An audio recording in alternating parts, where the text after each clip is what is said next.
Hey writers, you're listening to the Kobo Writing Life podcast, where we bring you insights and inspiration for growing your self-publishing business. We're your hosts. I'm Rachel, promotion specialist for Kobo Writing Life. And I'm Laura, Kobo Writing Life's author engagement manager. On today's episode, we spoke to Kiki Chatfield, the CEO and founder of The Next Step PR. The Next Step PR was created to help authors be seen and heard in this oversaturated market. Kiki loves working with all authors from all over the world, teaching, coaching, and managing their author needs to help their release be as successful as it can be. We had a great conversation with Kiki. We spoke to her all about her PR company, The Next Step PR, and why she created it, her marketing tips for authors, and the conference she runs, Authors in the Bluegrass, which is coming up in October 2024. She gave us so many insightful tips for authors that you don't want to miss, so definitely tune in for this one. We are joined today by founder and CEO of The Next Step PR, Kiki Chatfield. Kiki, thank you so much for joining us today. Well, thank you for having me. I'm really excited. And we're really excited to chat with you about all things PR. But before we start picking your brain, would you mind kicking us off by telling our listeners a little bit about yourself? Absolutely. My name is Kiki Chatfield, and I am based in Kentucky, but I'm an Ohio girl. I actually went to school for elementary education at EKU, and my path veered when the Kindle came out, and I became a stay-at-home mom. And then reading really took off with the Kindle. Then I became a reader, then a blogger. And then The Next Step PR was born from networking and seeing a marketplace that really needed more help with PR, marketing, and any of those aspects. I felt like there was not enough to offer. And I grew my company from the know-how, the networking, and, we're going into my 10th year in the market, and we celebrate 9 years as The Next Step PR next March. So I'm really excited to take something that I'm very passionate about. And so many people have stood behind us and cheered us on. And we just have so much fun at our company. It's just a great place to work and be. And I get to work from home, and I get, just to do when I can, kind of just go from there. And for people who might not be as experienced in publicity, can you kind of define it for us? So this is a touchy subject for many people, because I've been told multiple times that I'm not a true publicist. And I'm like, well, that's in your opinion. I feel like we do what we're capable of. And as a company, we lay it all out for each client. We have different packages. We have different price ranges. Some people just want marketing. Some people want promotion. So publicity is not really, I don't really put my name on that publicist throne. I am just I'm very good at what I do, and I stay in my corner. We stay in our lane, and we stay in our bubble, and we make sure that at the end of the day, the package plan that the client is signing up for, they're getting exactly what we told them that we would do. Which kind of leads us into our next question, which is, what services do you and your team offer? What can clients expect when they hire The Next Step PR? You're going to be here all day.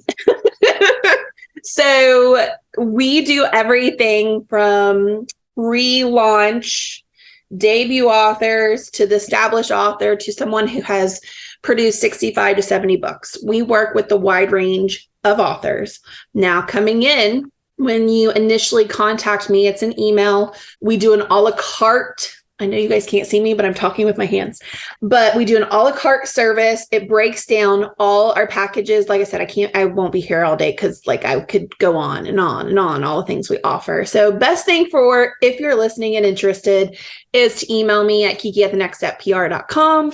We send you a nice little email offering all our a la carte services. Then if you want a bigger package plan, it just states, hey, if you're interested in this particular plan, let me then reply to this email and send you more details on package 1 through 4. We do a package 1 through 4, and then we have a flex and a half step plan that is very popular with those clients that are on a budget. And then we have everything from the basic, debut, more established, and full-time occupancy at The Next Step PR. So just a couple of options. We set up the ARC tours, promotions. We do make some graphics. We give the client a checklist on what graphics they need to provide, what graphics we need to provide. We connect authors with readership. We help organize their social media. So if they need help with, Kiki, what do I need to be focusing on? What do I need to focus on 6 weeks before my release? What do I need to promote?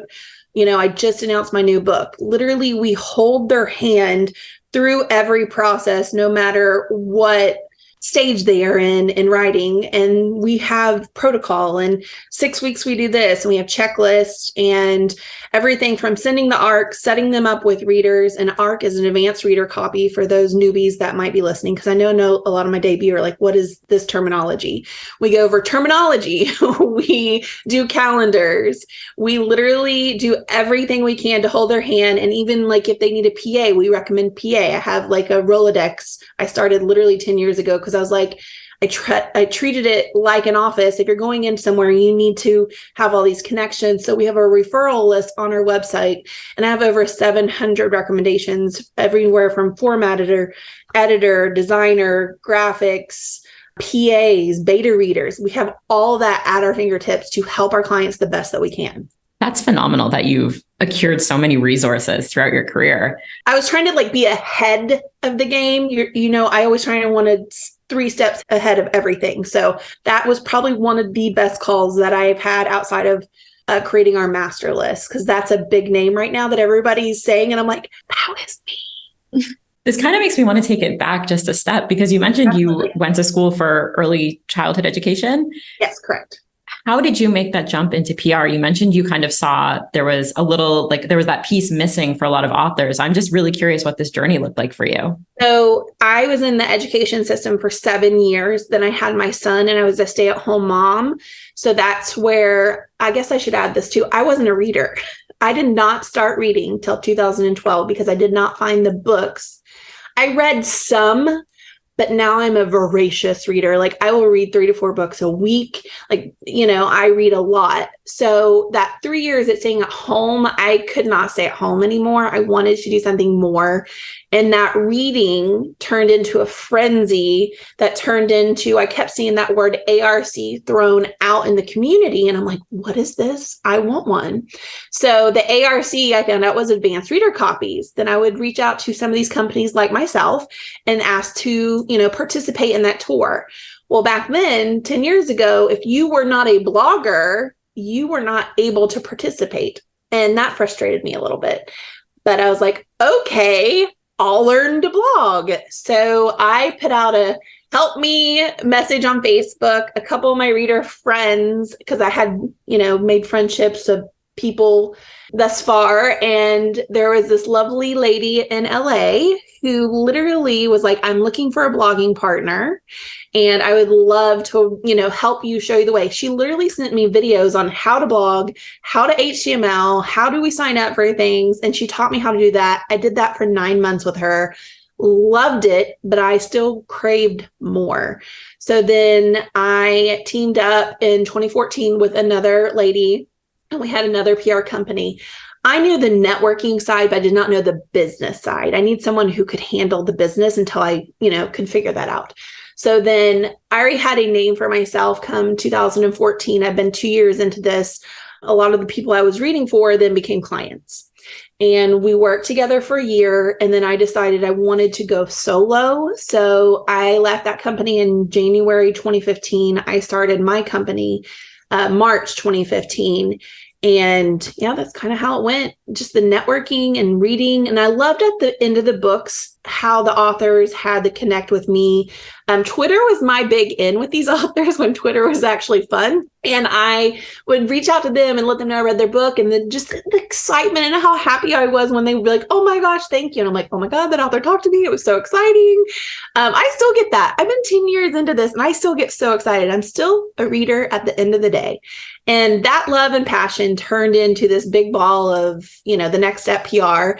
And then I don't know if I put this in my notes with you guys, but I'm also an event host. I host authors in the Bluegrass, which is a very successful author event that I host every other year. Because I am so busy with PR, I am a wife and I'm a mom. I can't put it on every year. So that's why I do it every other year. And people keep begging me to do it every year. And I'm like, no, it's not happening. It'll just be bigger and better every other year. That's awesome. So you're really kind of doing a little bit of everything over there. Pretty much. You mentioned kind of getting your start in blogging. How would you say that kind of landscape has changed? Because now at this point, you mentioned Twitter too. We have so many different platforms. So now you're probably working with people on Instagram, on TikTok. Is there one platform that you guys are kind of focusing on now, or is it still a little bit of everything? As a company, I focus it on as a whole because we are already established. Now, the newest platform, which is TikTok, the vein of my existence, sometimes I'm putting it out there. It's not my favorite. But no, we work on all the platforms. And I know there's a new one now, Threads. It's so overwhelming sometimes. But our main focus right now, we have 4 main focus. We focus on building our newsletter because I feel like that is very important in our master list. And then we focus heavy on Instagram and TikTok. I feel like all authors, if you are listening, you need a newsletter and a master list because if the internet died tomorrow, you still have a collection of emails to send information out when you have something news or a sale. Because I feel like we're so dependent on social media that you need to be collecting your own information and not always depending on a PR company. Even when people come in and conversations I have, because I do a 15-minute freebie for anybody. I have that on our website and in my email that like you need to be collecting and building your own list. Don't depend on somebody else. This is your business. You need to depend on yourself at the end of the day too. I think that's an amazing point, especially given the way that social media is shifting right now. Like we've all watched the Twitter/X I know. adventure. Who even knows what it's called at this point? I know because they're like, do you use birds? And I'm like, I don't know. I just get in, copy and paste my copy and get out. Yeah, so I feel like having that like newsletter base is so important. And I know that the Next Step PR has their own newsletter. I'm curious what authors can expect when they sign up for your newsletter. What kind of information do you share? So we do once a month newsletter now. We were doing twice where one was like news and information. The second one was like all our new signups. Now we're just doing one. Everything important we have going on, whether we're sharing about our upcoming events, new signups, any sales and releases from our authors. We celebrate birthdays. We thank all our readers and we do like a birthday month celebration. You know, happy birthday to all our May babies. And I just actually created August, September, like the rest of the year graphics for that. It's a celebration. We keep it positive.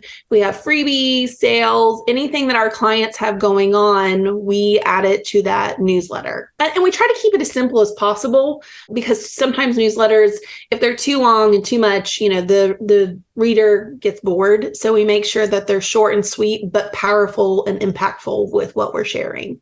And do you have any advice outside of keeping it somewhat short and sweet and uncomplicated, but any advice for authors who are creating their own newsletter for their readers? I get this question all the time. They're like, well, I don't have anything going on. I'm like, yeah, but you can use it as a speaking piece too. Use it like a blog because backstepping a little bit on the blogging situation. I loved having a blog, but it is a dying art now.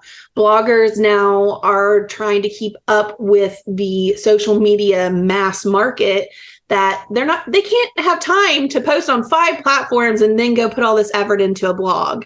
So my biggest thing with people is like, pick your 3 that you want to focus on and go with that because you just can't do too much. So with your content in your newsletter, first thing I say is go subscribe to an author who writes similar in your genre so you can see what they're putting out there. Do not copy it, but that you can mimic in a way to make it yours so you can see that. 2, get with other authors who write in your genre, and when they do sales, you can swap, newsletter swaps. So if they're doing a freebie, they're going to send you information so you can put it in your newsletter that month. And when you have a freebie, you have their permission to send them information back.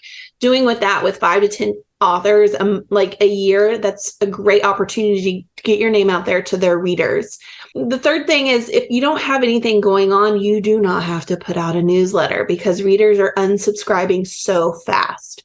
Now, if you haven't put out a newsletter in 6 months, maybe an update, just simple words, maybe 3 pictures at the bottom. You do not have to be in the pictures. You could show your coffee that morning, a beautiful view at the lake that you saw, or like you're headed to the carnival. Like people still want to know that you're human, but you don't have to be so in the work mode, because sometimes I enjoy newsletters when they just update us on life and what they're doing. And it's like, oh, that's so nice. Like they're not pushing promo down my throat. So just having a checking in with my readers, this is what's going on. This is my schedule. These are my events. And here's some pictures that I've taken lately. Short, sweet, and simple. No, I also always really enjoy when newsletters give you kind of that personal insight into your favorite authors. Like, oh, you're a real person. It's almost like a behind the scenes feature from an author.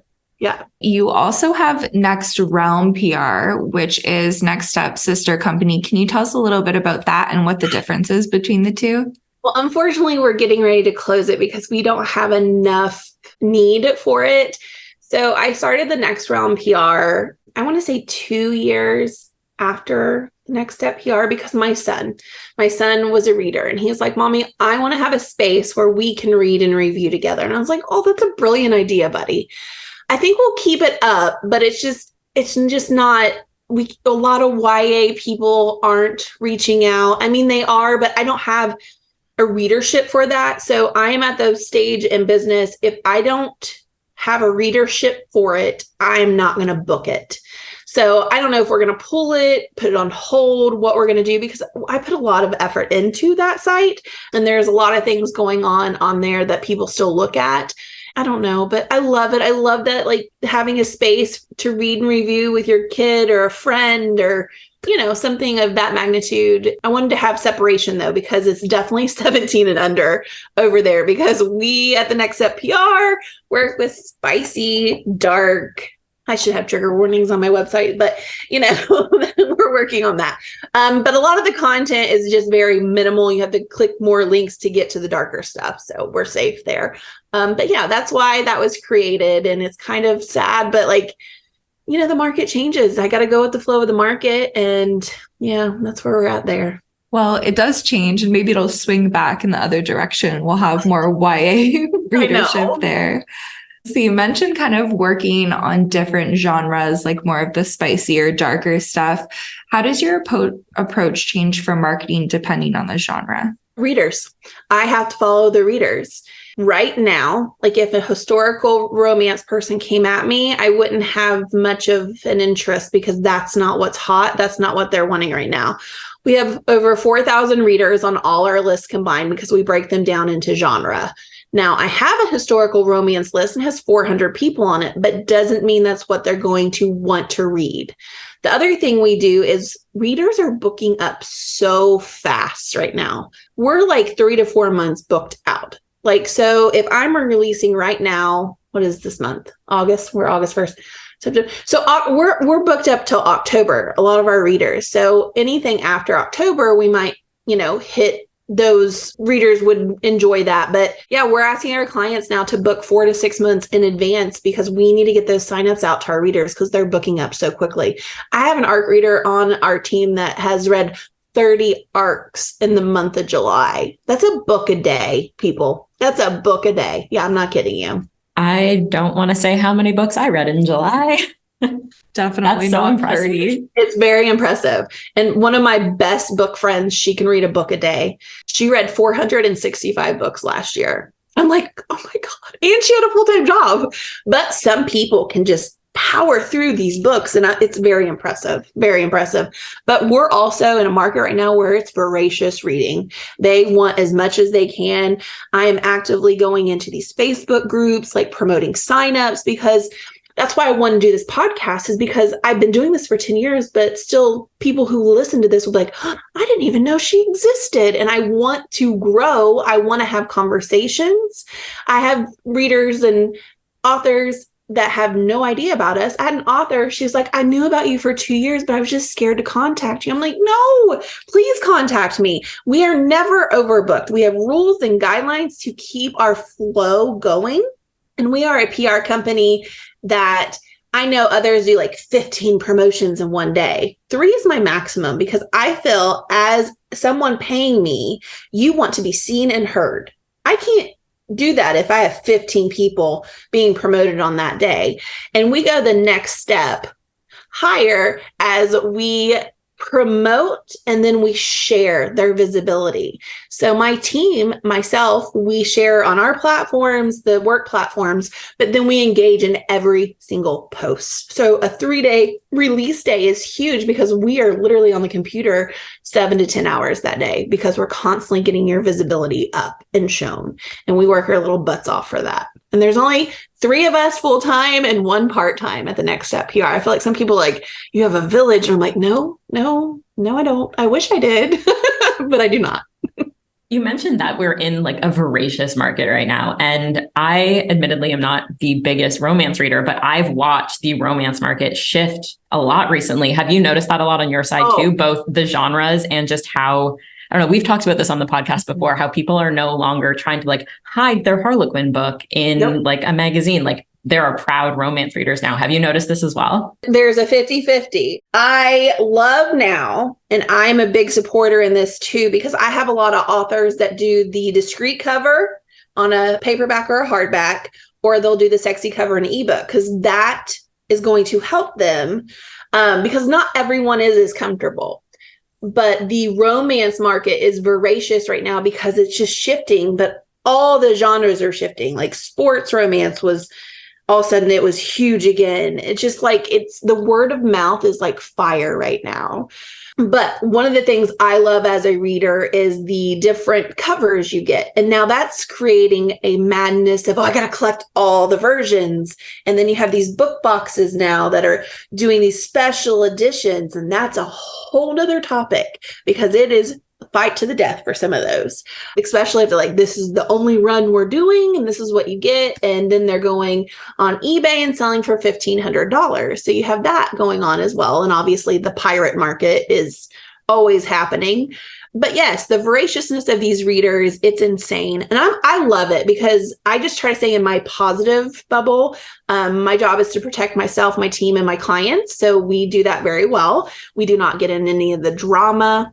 We back away from it. Half the time, I don't even know what's going on. People come to me like, did you hear? And I'm like, no, but you can tell me because I want to stay far away from it. And I make sure my circle of people stay far away from it. And I know you said that TikTok can be the bane of your existence, but do you think it has helped in building readership, begrudgingly maybe? Both. I'm on the fence. Yes and no. Yes, it has helped a lot of my clients, but it also has backfired on a lot of my clients. I had a client who was so popular on TikTok, and then they turn around and want to negatively talk about her. And I just, separation of TikTok, and we call it toxic sometimes because it is. It's not always positive. Everybody has opinions, and I feel like readers forget sometimes that these authors are people too. They are putting a product out there like anybody putting a product out there. They don't want to hear your negativity. It is not okay to come to someone's house and tell them how much you hate their house. No, we don't need those opinions. Keep those to yourself. Authors see the negative reviews. You don't have to tag them in it. Yeah, we definitely don't need to be tagging authors in negative reviews. That's for sure. No. You mentioned that you work with different authors at different levels. So kind of like that debut author and also some established ones as well. How does your approach to PR differ from each kind of author? Well, when a new author comes in, which are my favorite, by the way, I love being able, the teaching comes in here, to build them up from the ground up and show them the proper process. I have a free article. I need to publish it somewhere, bouncing around the internet, and I use it for Inkers Con as a freebie. She's allowed to share it to her people, but that's my Bible. Like when people first come in, these are the direct steps you need to do once you have written that book. Writing the book, I feel like, is the easiest part, even though they're like, oh my God, it was so hard. I'm like, you have no idea what you're about to jump into, because these are the steps to get you up and running. Then you got to put yourself out there. And then 5 to 6 months later, you need to publish your book. I have probably talked 150 authors in the past 10 years out of publishing their books when they wanted to, because they didn't do their homework. They had no followership. And every single one of them has thanked me for it because they did all the steps right. So we have, like I said, I have package plans. I would focus on that each package plan when having those conversations, because a phone call is always needed, whether it's, just a regular phone call or a video call. And we go over the wants and the needs. We also can, shape it to what they need. So like, for instance, we work with Abby Glines. If Abby wanted a particular thing and she didn't want us to do that thing, we just shape her plan, take things in, take things out. We're definitely a go with the flow, as long as, the work and the time is equal to what that plan that we're giving out. We can do it, it's effective, and it works for that author. And then we have some authors that come in, are very established, but they just want to do a release class with us. They just want extra visibility. It's just the conversation piece of what they want, and then telling them, hey, check out plan A, B, and C. And then we just kind of go from there. There's lots of communications and conversations before anything's booked and final. Now, I'm obviously not going to ask you to give away your entire plan here, but if you had like one big piece of advice for an author trying to market a new release, what is that one piece of advice? Not to put you on the spot. I'll have to think about that one piece of advice. I mean, you can share more than one. I just don't want you giving everything away for free. Right. It would go back to the list, building your own influencer list. And this takes months. This is not something you guys can do in weeks. Once you have your release date, give yourself 3 to 4 months to really build your own list. And you don't go at them. You have to follow them, engage with them. Then you can go privately message them and say, hey, I've been following your content. I love what you do. I'm so excited for you. But if you're ever interested in working with me, I would love to have you on my list. One, they love the personal contact from the author. A lot of these people know me, but not everyone wants to hear from the PR or the publicist. They still want to hear from the author. So if you have a PA that can be you, then yay, do that too. They don't know sometimes. What they don't know does not kill them. But having that list, going to follow people, engaging and using the hashtags. Hashtags are huge. They will always be huge.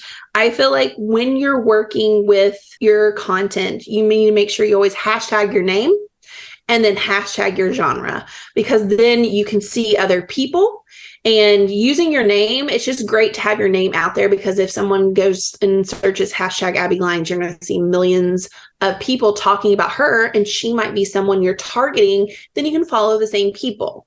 So just knowledge is power in this. I think the follow first, engage second is really good advice, because I find it can be really intimidating to cold call people. But when you follow someone's content for a while, you kind of get an idea of what their vibe is, which I think gives you an easier in. Yes. Well, and here's something too. Traditionally, publishing is completely different now. It's almost non-existent in the way that there's a more one-on-one market, and readers are loving that, than dealing with a traditional publishing house. There is no personalization. You're just a number up there, and they're failing, because I've worked with some of them that want to know what I'm doing, and then they are going to come in and do the rest. And I'm like, that's not how this works. You're the big house. You have all this money that you're supposed to be doing all these things. And then I come in and follow up on the things you're not covering for the client. And I feel like they can't keep up with us. I feel like the indie market is so powerful right now. Also, the romance market's $1 billion market now. Like, we are standing on our own feet, and it's amazing. I just wish there was more recognition, and we're not just your mommy porn. And I'm like, come on, people. We're not just your mommy porn should be like the title of this episode. Right. I'm okay with that. Sorry. I already forgot what we were talking about. I get the tangents and I get on a roll. Sorry. Listen, tangents are okay. We welcome the tangents on this podcast. Yes. And I stand by all I've said so far. So it's all is good. Do you have any advice for authors who are trying to market kind of an ongoing series and want to keep up momentum with readers and kind of keep the attention on the series? So there's two things here. Like sometimes they'll come to me in the third in the series and it's a little bit harder. So say the author's coming to me on the first, it's going to be the easiest to market for us because we're building up the readership. Sometimes when an author then releases book two, there's so many people know about them that they want to read book one and then book two. And we do offer that as a company, but ongoing is harder sometimes because readers don't want a big long series until it's finished. And a lot of authors are like, oh my gosh, I wish they would just join along. And I'm like, y'all have it easy. In 2012, 2013, we had to wait a year for the second book. A year, people. 3 to 4 months is not bad. Like you can do it. So, and it also, like I said, it just depends on when the author's coming in with a PR company, but series are doing good right now. So as long as that, the author is booking promotional companies, you don't always have to use a PR company. There are other just book promotional companies to help with your visibility to get you out there too. Now, we've talked a lot about ARCs throughout this conversation. And I know that Next Step PR does some ARC management, and I'm really curious what that looks like on your end. And if you have any tips for authors who are interested in working on their own ARC situation, for lack of a better term. So a lot of people use different things. We've used NetGalley and then we use direct to Kindle. I am not a big fan of BookFunnel because no matter what plan you have, let me repeat this, no matter what plan, how big of plan you have, the EPUB can still be downloaded to your computer. Thus, that person can send it to thousands of people. Yes, you might be able to track who that person's sending, but are you really going to go after that person? I think the safest way to send is direct to Kindle, and you have to send an EPUB. And when you're collecting your own list, you can add that to your sign up. Hey, add your kindle.com to, your master list or your influencer list. Direct to Kindle is the safest and best way, I personally think, as a company to send ARCs. And how we go through ARCs is in our sign up process, everybody has to put their Goodreads profile. You have to be active on Goodreads to review with us. We go through every Goodreads profile. And if it is a series, we see if you reviewed previously. If you did not, you're out. If it's a new, we go through, and if the author doesn't tell us to cap it, we do not cap it. So if you signed up with it and the author says everybody's getting it, everybody's getting it. We send a you've been selected email so they know it's coming. They have to add our address in, and then the next day the ARCs they're sent out. And then if it's an author who's like, I'm going to cap it at 100, 150, and she had like 400 signups, then we send a you've been selected and you were not selected at this time. That's how our ARC process is handled. Do you advise authors to cap ARC lists? Like, do you find sometimes it can be too many, or do you think the more the merrier? No, I do not believe the more the merrier, because we need book sales. So normally we cap at 100 to 200, depending on the client. I think that's a good idea because, I could definitely see there's a lot of people who just see free book and want a free book, but then you're not necessarily getting the return of a review in exchange. So, and we have a 3 strikes you're out rule. So if you did not upload your reviews, because we have an uploader that you have to upload your review link, whether it's Amazon, Goodreads, Kobo, Barnes & Noble, wherever, if you do not get your reviews to us by the 3rd time, you are blacklisted. Ooh. Yeah, that's probably a smart way of doing it. Yeah. You mentioned Authors in the Bluegrass before. Can you tell us a little bit about how that event came to be? So Authors in Bluegrass was born from all the author events that I went to since 2013. As of right now, I've been to 165 author events or conventions, and I was going to, I want to say averaging 8 to 10 a year. Plus some years were more than others. Obviously COVID, I did not go to many, but I don't know if you girls have been to one, but the feeling of being with your people in the atmosphere, like the love, support, the energy is amazing. And just networking, meeting people in the industry, seeing your favorite authors, seeing your friends, seeing your clients. It is the most amazing time of my life. I wish I could do more right now, but I can't. But they were just so amazing. I co-hosted 3. I can't remember. They were Ohio events, so it was close. I co-hosted those, and I was like, I just got to take the jump and do this. So in 2017, Authors in Bluegrass was in April. In Lexington, Kentucky is when I had my first. Our second was just this past year. It got postponed 4 years, and that was the biggest nightmare of my life. So 2022 happened, and now we have October 2024 coming, and we host it at the University of Kentucky football stadium. So it's great parking, great space. We do not have a date yet. So those that are asking, we do have complete list of authors and narrators and vendors. The wait list is closed for the 2024 event, but on our website, the 2026 interest form is open. Wow, you really work ahead. I'm impressed. Do you have any advice for authors or PR folks who also love the feeling of those events and want to try their hand at starting their own? Yes. A, you can always reach out to me. B, there is some amazing groups on Facebook. That's actually how I learned about so many, because there's an event, it's called Author Events Around the World, and it has an Excel spreadsheet starting from 2024 into 2026, and it has the when, the where, who's hosting. It has an invite list so the author can go click and join any of the ones that they want, has contact information for each host. So yes, it is hard. It is a big deal because you have to worry about taxes. You have to worry about contracts. It's a lot of money to deal with a hotel, food. So you really have to know what you're doing, and you have to have an established name because not everybody's going to sign up for them. Because there are quite a few events, and I'm going to say this publicly because I know that it has happened, that they thought that they could do it, and then they stole the money and they ran, and then they went black. So there is a lot of fraud out there. So if you are going to host one, be prepared to make sure that you are ready to do this. And if you're going to go to one, do your research, ask around, ask how many tickets are sold. If you're an author wanting to go to these things, make sure you join that group and also do your research. And my biggest thing is I ask how many tickets are being sold, because you want at least 300 tickets to be sold for an event that you're going to, because you're traveling with cost, airplane, hotel, your books. Authors are not going to these to make money. They are not. It is not a moneymaker. They're there to network and grow their readership. Now, I have had some who have left in the positive. Unless you're Colleen Hoover coming in hot. Yeah, so you're not making money at these, and it's more of a social gathering, building your readership and networking. And it sounds like a lot of work.